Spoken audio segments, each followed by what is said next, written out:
নমস্কার বন্ধুরা, বঙ্গ রেসিপিতে আপনাদের সবাইকে স্বাগত। আজ আমি আপনাদের বানিয়ে দেখাবো এগ বিরিয়ানি। এগ বিরিয়ানিটা বানাতে খুবই কম সময় লাগে। চলুন তাহলে দেখে নিন বিরিয়ানিটা আমি কিভাবে বানাচ্ছি। প্রথমেই ভাতটা তৈরি করে নেব। তার জন্য গ্যাসেতে হাঁড়ির মধ্যে আমি দিয়ে দিয়েছি পরিমাণ মতো জল, আর দিয়ে দিলাম গোটা গরম মশলা, সাজিরে, জয়িত্রী, দিয়ে দিলাম পরিমাণ মতো নুন আর 2 চামচ সাদা তেল। জলটা যখন ভালোভাবে ফুটে উঠবে তখন আমি এর মধ্যে চালটাকে দিয়ে দেব। চালটাকে ধুয়ে আমি আধা ঘন্টার মতন জলে ভিজিয়ে রেখেছিলাম।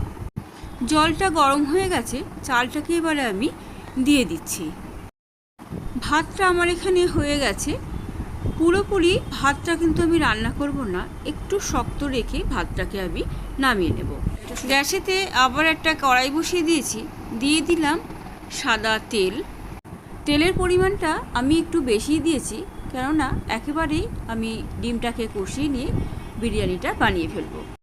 দিয়ে দিলাম 2 তেজপাতা, গরম মশলা, জয়িত্রী আর সাজিরে, আর দিয়ে দিয়েছি গোটা গোলমরিচ। দিয়ে দিচ্ছি 1 চামচ আদা রসুন বাটা। আদা রসুনটাকে ভালো করে একটু তেলের সাথে ভেজে নিলাম। দিয়ে দিলাম 1/2 চামচ হলুদের গুঁড়ো, 1/2 চামচ গরম মশলার গুঁড়ো, আর দিয়ে দিলাম 1 চামচ কাশ্মীরি লঙ্কার গুঁড়ো। সব মশলাটাকে এবারে ভালো করে একটু কষিয়ে নিচ্ছি। মশলাটার মধ্যে সামান্য একটু জল দিয়ে আবারও ভালো করে একটু কষিয়ে নিচ্ছি। মশলাটা আমার প্রায় কষানো হয়ে গেছে। এবারে আমি এর মধ্যে দিয়ে দিলাম সিদ্ধ করে রাখা ডিম। ডিমটাকে দিয়েও আবার একটু ভালো করে মশলার সাথে নাড়াচাড়া করে নিচ্ছি। দিয়ে দিচ্ছি পেঁয়াজ ভাজা বা বেরেস্তা। পেঁয়াজ ভাজা বা বেরেস্তাটা আপনারা বেশিও দিতে পারেন, আবার কমও দিতে পারেন। এবারে ভালো করে একটু নাড়াচাড়া করে নিচ্ছি। দিয়ে দেব সামান্য পরিমাণে একটু নুন। নুনটা দিয়ে আবার একটু ভালো করে নেড়ে চেড়ে নিলাম। দিয়ে দিচ্ছি 1 কাপের মতন জল। এবারে একটা ঢাকা দিয়ে বেশ কিছুক্ষণ ঝোলটাকে ফুটিয়ে নেব। 2-3 মিনিটের মতন ফুটিয়ে নিয়ে আমি এর মধ্যে এবারে দিয়ে দিচ্ছি 1/2 কাপ টক দই। টক দইটাকে দিয়েও আবার একটু ভালো করে নাড়াচাড়া করে নিলাম। এর মধ্যে এবারে দিয়ে দিচ্ছি 1 চামচ রোজ ওয়াটার আর 1 চামচ কেওড়া ওয়াটার। কেওড়া ওয়াটার আর রোজ ওয়াটারকে দিয়ে ভালো করে একটু মিশিয়ে নিচ্ছি। ভাতটাকে যে রেডি করে রেখেছিলাম সেই ভাতটাকে আমি এবারে এর মধ্যে দিয়ে দিচ্ছি।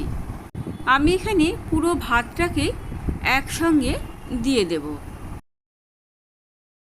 পুরো ভাতটাকে আমি দিয়ে দিয়েছি। ভালো করে একটু সমান করে ভাতটাকে ছড়িয়ে নিচ্ছি।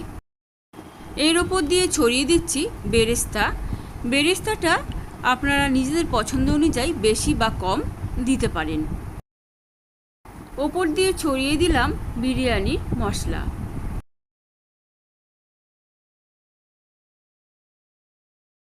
দুধের মধ্যে সামান্য ফুড কালার আর মিঠা আতর মিশিয়ে দিয়েছিলাম, সেটাকে আমি এই ভাতের ওপরে দিয়ে দিলাম। আর দিয়ে দেব 2 চামচ ঘি।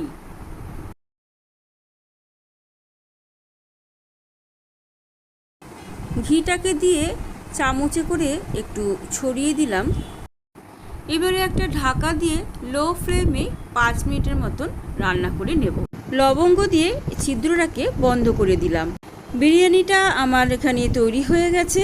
বিরিয়ানিটাকে আমি এবারে একটা প্লেটের মধ্যে সার্ভ করে দিচ্ছি।